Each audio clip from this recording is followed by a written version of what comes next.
नमस्कार, मैं हूं आपके साथ सुचित्रा गुप्ता और आप देख रहे हैं राष्ट्र की आवाज। राष्ट्र की आवाज में आज हम बात करेंगे दिल्ली में हुए बम धमाके की। देखिए, दिल्ली धमाके की जांच का दायरा अब दिन पर दिन बढ़ता जा रहा है।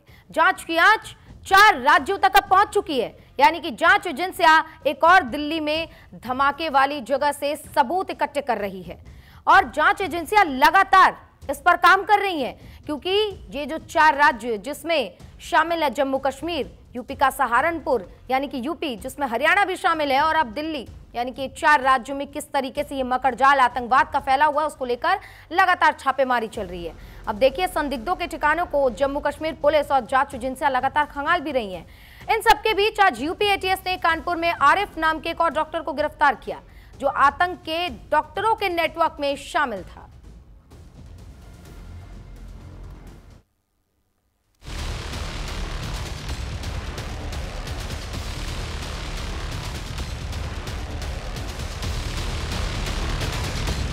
दिल्ली में धमाके का मास्टरमाइंड कौन है? किसके इशारे पर डॉक्टर उमर ने दिल्ली में धमाका किया और धमाके की ये साजिश कितनी बड़ी थी? इन सवालों का जवाब 3 दिन से जांच एजेंसियां तलाश रही हैं और इसी जवाब की तलाश में जांच का दायरा बढ़ता जा रहा है। दिल्ली धमाके की जांच की आंच 4 राज्यों तक पहुंच गई है। पहला तो दिल्ली ही है, जहां लाल किले के पास धमाका हुआ। वहां सबूत इकट्ठा किए जा रहे हैं, सीसीटीवी के जरिए सुराग तलाशे जा रहे हैं। दूसरा कश्मीर, जहां धमाके की साजिश रची गई थी। वहां 500 जगहों पर छापेमारी की गई, दर्जनों संदिग्धों से पूछताछ की गई। तीसरा फरीदाबाद है, जहां अल फलाह यूनिवर्सिटी में जांच एजेंसियों ने डेरा डाल दिया। इसी यूनिवर्सिटी में दिल्ली धमाके का आरोपी डॉक्टर उमर पढ़ता था। ऐसे में जांच एजेंसियां हर उस शख्स से पूछताछ कर रही है जिससे आतंक के डॉक्टर के संबंध है। इसके अलावा चौथा है उत्तर प्रदेश, जहां लखनऊ और कानपुर में जम्मू कश्मीर पुलिस और एटीएस हर उस ठिकाने को खंगाल रही है जहां से आतंक के डॉक्टरों के संबंध थे।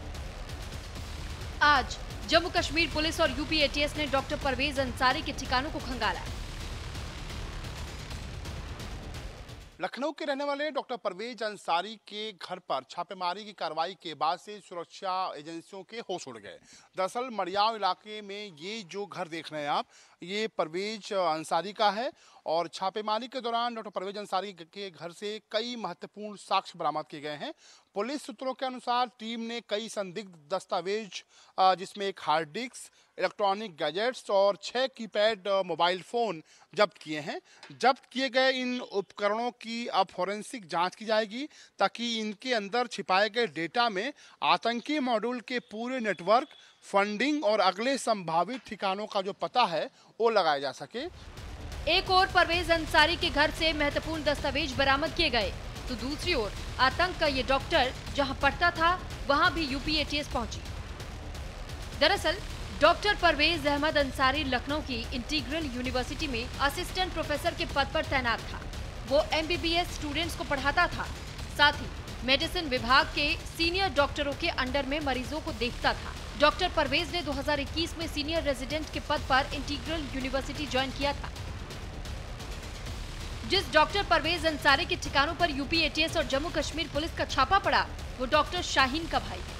ये वही डॉक्टर शाहीन है जो देश में जैश का नेटवर्क तैयार कर रही थी, देश के लिए आतंकियों की भर्ती कर रही थी। डॉक्टर उमर डॉक्टर मुजम्मिल के साथ मिलकर पूरे देश में धमाके की साजिश रच रही थी, लेकिन फरीदाबाद से जम्मू कश्मीर पुलिस ने इसे दबोच लिया और जब इससे पूछताछ हो रही है तो आतंक के कई किरदार सामने आ रहे हैं। अब कानपुर से यूपी एटीएस ने एक डॉक्टर को हिरासत में लिया है, जिसकी पहचान मोहम्मद आरिफ के तौर पर हुई है।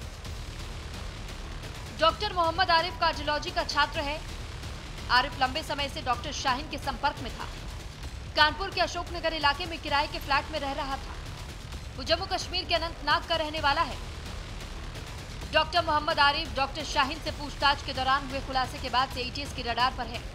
सूत्रों ने बताया कि दिल्ली में लाल किले के पास हुए विस्फोट के दिन आरिफ आतंकी नेटवर्क से जुड़े लोगों के साथ फोन के जरिए संपर्क में था। उसने हाल ही में जम्मू कश्मीर का भी दौरा किया था, जिससे संदेह और बढ़ गया। डॉक्टर शाहीन की गिरफ्तारी के बाद कड़ी दर कड़ी पूछताछ में नए नए खुलासे हो रहे हैं। हमारी मौजूदगी इस समय कानपुर के अशोकनगर में है। अशोकनगर में आप ये तस्वीरों में जो ये बिल्डिंग देख रहे हैं, ये वही बिल्डिंग है जहां पर डॉक्टर मोहम्मद आरिफ जो है वो रहता था। आपको बता दें कि डॉक्टर मोहम्मद आरिफ को यूपी एटीएस ने गिरफ्तार किया है। गिरफ्तारी के दौरान आरिफ के फ्लैट पर जो है वो एटीएस की टीम आई थी। यहाँ पर उसके रूम की तलाशी ली गई। तलाशी के दौरान जो इलेक्ट्रॉनिक डिवाइसेस थी, जो मोबाइल थे, जो लैपटॉप था, हार्ड डिस्क थी, उनको एटीएस जो है अपने साथ ले गई है। डॉक्टर आरिफ से लखनऊ एटीएस मुख्यालय में पूछताछ चल रही है, लेकिन डॉक्टर आरिफ को लेकर हुए खुलासे से उसके साथ रहने वाले लोग भी हैरान हैं। वो यकीन नहीं कर पा रहे हैं कि डॉक्टर आरिफ देश को दहलाने की साजिश रच रहा था। अपना ड्यूटी पे आते से डॉक्टर से काम करते जाके चले आते। किस तरह से आप लोग रूम में भी नॉर्मल थे सर। खाना पीना तो साथ रहता होगा ना? हाँ, मेड खाना बनाते थे, वो खाते थे, सो जाते थे। रूम आपने दिलाया था? बातचीत कैसे? नहीं, रूम मैंने नहीं दिलाया था। किसी तरह की एक्टिविटी हुआ करती थी? नॉर्मल जैसे बात करते हैं कॉलीग्स आपस में, वैसे ही सर, ऐसा कुछ नहीं। कानपुर से लेकर लखनऊ और दिल्ली से लेकर फरीदाबाद तक आतंक के नेटवर्क पर शिकंजा कसता जा रहा है और इस बीच जांच में हर दिन आतंक का एक नया किरदार सामने आ रहा है। सवाल ये है कि आखिर आतंक की साजिश के कितने किरदार हैं, धमाके की साजिश के कितने सूत्रधार हैं और इन आतंकियों का आका कौन है। Bureau report, news India. तो देखिए, कानपुर में डॉक्टर आरिफ जहां रहता था वहां से पुलिस ने कई डिवाइस और दस्तावेज जब्त किए हैं। साथ ही उस रूम में भी ताला लगा दिया है। लेकिन आरिफ की गतिविधियां क्या थी, इसे लेकर हमारे सहयोगी अंकित सिंह ने उस मकान के मालिक से बातचीत की जिस घर में डॉक्टर आरिफ रहता था, जिसकी गिरफ्तारी हुई है। देखिए। डॉक्टर मोहम्मद आरिफ मीर को कानपुर से गिरफ्तार किया गया है। हम इस समय मौजूद हैं उसी फ्लैट में। आप तस्वीरों में देख सकते हैं कि यही वो फ्लैट का गेट है जहां पर आरिफ जो है वो रहता था। सुरक्षा एजेंसियां जो है वो यहां पर आई, उन्होंने जांच पड़ताल करी।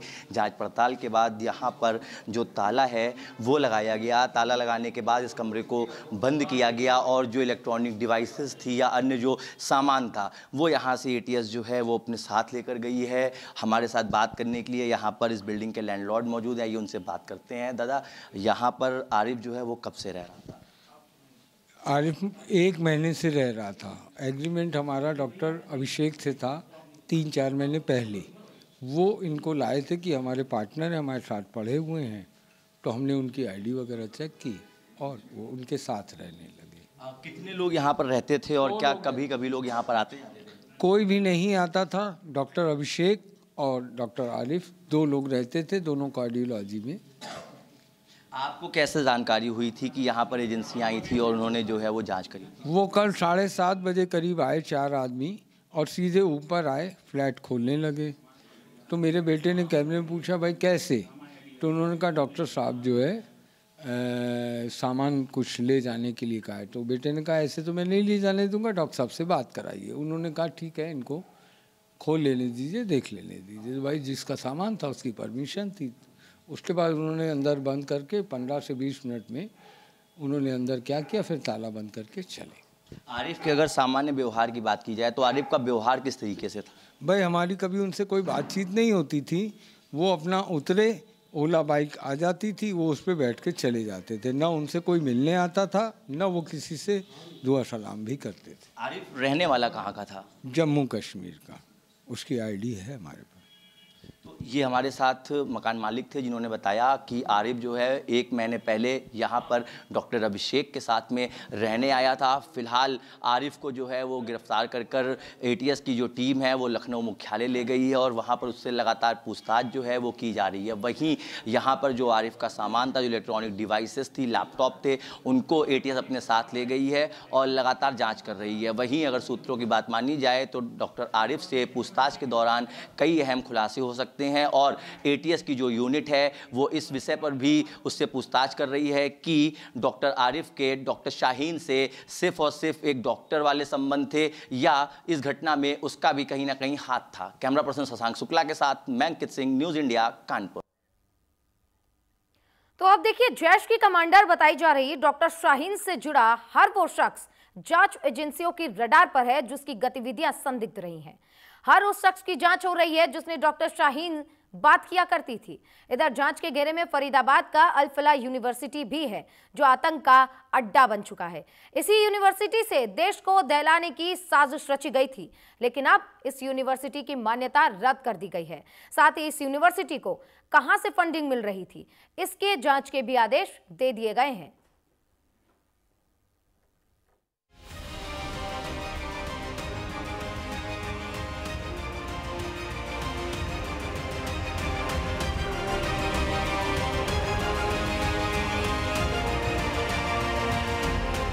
दिल्ली धमाके के बाद जांच एजेंसियों की निगाहें फरीदाबाद के अल फलाह यूनिवर्सिटी पर टिकी है। फरीदाबाद के इसी यूनिवर्सिटी में जांच एजेंसियों ने डेरा डाल दिया है। अल फलाह यूनिवर्सिटी का चप्पा चप्पा खंगाला जा रहा है। फरीदाबाद के इस यूनिवर्सिटी में जांच की आंच तब तेज हुई जब दिल्ली धमाके के तार सीधे तौर पर अल फलाह यूनिवर्सिटी से जुड़े। जांच में सामने आया कि इसी यूनिवर्सिटी में दिल्ली धमाके की साजिश रची गई। इसी यूनिवर्सिटी के लैब में विस्फोटक तैयार किया गया और आतंक के डॉक्टर उमर ने उसी विस्फोटक से दिल्ली में ब्लास्ट किया। लेकिन इस यूनिवर्सिटी में दिल्ली धमाके की साजिश कैसे रची गई, कैसे आतंक के डॉक्टरों का नेटवर्क तैयार किया गया, अब इसे भी समझ लीजिए। डॉक्टर उमर मोहम्मद अल फलाह यूनिवर्सिटी में पढ़ता था। डॉक्टर मुजम्मिल भी इसी यूनिवर्सिटी में फैकल्टी था। इसी दौरान डॉक्टर शाहीन, जिसे जैश ने आतंक का नेटवर्क खड़ा करने की जिम्मेदारी दी थी, उसकी मुलाकात डॉक्टर मुजम्मिल से हुई। इसके बाद वो दिल्ली धमाके के आरोपी डॉक्टर उमर के संपर्क में आए। इस आतंक की साजिश में शाहीन ने अपने भाई डॉक्टर परवेज अंसारी को भी शामिल किया। आतंक के इस नेटवर्क में डॉक्टर जुड़ते गए और इन लोगों ने अल फलाह यूनिवर्सिटी को आतंक का नया अड्डा बना दिया। इसी यूनिवर्सिटी से पूरे देश को दहलाने की साजिश रची गई। हालांकि आतंक के ये डॉक्टर अपने नापाक मंसूबे में कामयाब होते, इससे पहले जम्मू कश्मीर पुलिस को इनके नापाक इरादे की भनक लग गई। जम्मू कश्मीर पुलिस ने डॉक्टर मुजम्मिल और डॉक्टर शाहीन को गिरफ्तार किया, लेकिन इस दौरान डॉक्टर उमर I-20 कार लेकर भाग निकला और इसी कार में दिल्ली में लाल किले के पास ब्लास्ट कर दिया। दिल्ली में धमाके के बाद जांच तेज हुई तो सबसे पहले रडार पर आया फरीदाबाद का अल फलाह यूनिवर्सिटी। इस यूनिवर्सिटी में तमाम जांच एजेंसियां जो हैं वो पहुंची हुई हैं और इस यूनिवर्सिटी में हर पहलू को इन्वेस्टिगेट किया जा रहा है। सुबह से जांच एजेंसियां जो हैं वो लगातार हर कड़ी को पकड़ने की कोशिश कर रही हैं, क्योंकि बतौर प्रोफेसर वो यहाँ पे वर्किंग था और इसी यूनिवर्सिटी के रूम नंबर 13 में वो रहा करता था। इसी यूनिवर्सिटी के लैबोरेटरी को इस्तेमाल किया गया है। उसके बाद तमाम जो लोग हैं उन तमाम लोगों को इंटरोगेशन में रखा गया है। अंदर कहा जा रहा है कि कई लोगों को जो है बिठाया गया है, उनसे इंटरोगेशन किया जा रहा है, उनसे इन्वेस्टिगेशन किया जा रहा है। इसके अलावा जो है अंदर जो लैब है वहाँ पे भी जो है तमाम चीज़ों को देखा जा रहा है, क्योंकि अब से कुछ देर पहले जो है सुबह का वक्त था जब अल फलाह यूनिवर्सिटी के जो वाइस चांसलर है उनका भी स्टेटमेंट आया है इस पूरी वारदात के पीछे। लेकिन ये आतंकी हमले का एपिक सेंटर जो है वो यही यूनिवर्सिटी है और इसीलिए तमाम जांच एजेंसियाँ अलग अलग पहलू से इस यूनिवर्सिटी में जाँच करती हुई नजर आ रही हैं। फरीदाबाद से मुस्लिम बहुल गांव खौज में बनी अल फलाह यूनिवर्सिटी टेरर मॉड्यूल से जुड़े डॉक्टरों की गिरफ्तारी के बाद जांच के घेरे में और जांच के दौरान एजेंसियों को इसी कैंपस से सिल्वर कलर की ब्रेजा कार भी मिली। ये ब्रेजा कार भी डॉक्टर उमर नबी की मूवमेंट और नेटवर्क से जुड़ी हुई बताई जा रही है, जो सोमवार को हुए रेड फोर्ट ब्लास्ट का मुख्य आरोपी था। ये ब्रेजा कार भी उसी डॉक्टर शाहीन के नाम पर रजिस्टर्ड है। अब तक जांच में 4 गाड़ियां सामने आ चुकी हैं। पहली मारुति स्विफ्ट जो डॉक्टर शाहीन के नाम पर थी और फरीदाबाद में रेड के दौरान बरामद की गई। इसमें असॉल्ट राइफल मिली थी। दूसरी गाड़ी सफेद रंग की I-20 जिसे उमर नबी चला रहा था और जिसके जरिए धमाका किया गया। तीसरी गाड़ी है लाल रंग की इको स्पोर्ट जिसकी जांच अभी भी जारी है। और अब ब्रेजा जो अल फलाह यूनिवर्सिटी की पार्किंग से बरामद की गई है। जांच एजेंसियों को शक है कि इस ब्रेजा का इस्तेमाल या तो लॉजिस्टिक सपोर्ट के लिए हुआ या धमाके से पहले विस्फोटक सामग्री के ट्रांसफर में किया गया। इस कार को जांच एजेंसियों ने अपने कब्जे में ले लिया है। कार की जांच की जा रही है और इसी बीच अल फलाह यूनिवर्सिटी पर भी एक्शन की तैयारी है। यूनिवर्सिटी से जुड़े डॉक्टरों की गिरफ्तारी के बाद केंद्र सरकार ने यूनिवर्सिटी के फंडिंग सोर्स की जाँच के आदेश दिए। वित्तीय लेन देन की जाँच की जा रही है। जांच एजेंसियों को शक है कि विदेश से यूनिवर्सिटी को फंडिंग हुई है। ऐसे में यूनिवर्सिटी की फॉरेंसिक ऑडिट एजेंसियों के द्वारा ही किया जाएगा। आज जांच एजेंसियां अल-फलाह यूनिवर्सिटी के दिल्ली ओखला में स्थित हेडक्वार्टर में पहुंची, जहां से अहम दस्तावेज जुटाए गए। यहाँ पर फरीदाबाद पुलिस के लोग आए थे, उन्हें सिर्फ डॉक्यूमेंट कलेक्ट करने थे। यहाँ से हमारे से उन्होंने कुछ डॉक्यूमेंट्स मांगे थे, जैसे लैंड के डॉक्यूमेंट्स मांगे थे और उन्होंने बिल्डिंग से रिलेटेड डॉक्यूमेंट मांगे थे। ये तमाम डॉक्यूमेंट्स उनको हमने प्रोवाइड करा दिए। यूनिवर्सिटी जो है वो वहाँ पर उनका रिकॉर्ड मेंटेन है, उनके तमाम डॉक्यूमेंट इन्वेस्टिगेटिंग एजेंसीज को सौंप दिए गए। एक और जांच हो रही है कि अल-फलाह यूनिवर्सिटी को फंडिंग कहां से हो रही थी, तो दूसरी फरीदाबाद पुलिस और जांच एजेंसियों ने यूनिवर्सिटी कैंपस को अस्थायी रूप से सील कर दिया है। सुरक्षा बलों ने पूरे क्षेत्र को घेर लिया है, लेकिन सवाल है कि इस यूनिवर्सिटी में आतंकी गतिविधियां कब से चल रही थी, कहां-कहां धमाके की साजिश रची गई थी। Bureau report, news India.